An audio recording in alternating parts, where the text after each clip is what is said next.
একটা 7 প্যাকেজের যে প্রজেক্টটা, একটা প্রজেক্টের 7টা প্যাকেজ আর কি। এই প্যাকেজের হচ্ছে 7টা প্যাকেজে আপনার 34 করোড়, 34 কোটি টাকার একটা প্যাকেজ ছিল, মানে টোটাল বাজেট ছিল। এই বাজেটগুলোতে যেই কোম্পানিগুলোকে আপনি দিয়েছেন বেশিরভাগ কোম্পানি শেরপুরে, এমন একটা অভিযোগ ছিল। এটাতে আপনি কতটুকু? আচ্ছা, এই প্রশ্নের জবাবের সাথে আমি আরেকটু বলে নিই। আমাদের এই প্রজেক্টটা মোট হচ্ছে 44,52,00,000 টাকার প্রজেক্ট। এখানে মোট 8টি প্যাকেজ আছে। 8টি প্যাকেজের মধ্যে একটি প্যাকেজ, যেটা বাসাবাড়ি কানেকশন, হাউস কানেকশন, সেটি এখনও দরপত্র আহ্বান করা হয়নি। বাকি 7টি প্যাকেজে দরপত্র আহ্বান করা হয়েছে এবং এই 7টি প্যাকেজের মোট কার্যনির্বাহ মূল্য 34,27,00,000 টাকা। এই 7টি প্যাকেজের মধ্যে আপনার মোট 5টি ঠিকাদার কাজগুলো পেয়েছেন এবং এগুলো একটি ঠিকাদার হলো শেরপুরের না, এবং ঠিকাদারের সাথে আমার কোনো রকম কাজের আগে কোনো রকম যোগাযোগ ছিল না। ওনারা অনলাইন ইজিবিতে দরপত্রের মাধ্যমেই যথাযথ নিয়ম অনুসরণ করেই কাজাদেশ পেয়েছেন।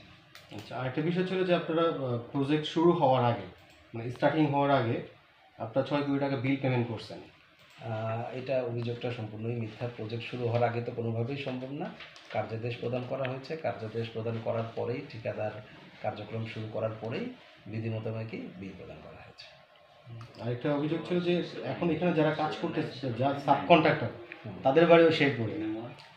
মানে আপনারা এটার সাথে, আপনার এই কাজের সাথে বা আপনার লাইসেন্সের সাথে আপনারা কিছুটা বাকি ঠিকাদাররা বলছে আর কি। এই অভিযোগটা সম্পূর্ণ মিথ্যা। এখন হচ্ছে আমার সাথে এই ধরনের কোনো যোগাযোগ বা এই ধরনের কিছু নেই। সাব কন্ট্রাক্ট ঠিকাদার কাকে দিছে না দিছে আমরা জানি না। আমরা ঠিকাদারের লোককেই পেয়ে থাকি, ঠিকাদার নিজেরাই কাজ করে থাকেন। ওনারা হয়তো লেবার মিস্ত্রি বিভিন্ন জায়গা থেকে নিয়ে থাকেন এবং ঠিকাদারের লোকের সাথে প্রতি সপ্তাহে আমাদের যোগাযোগ হয়ে থাকে।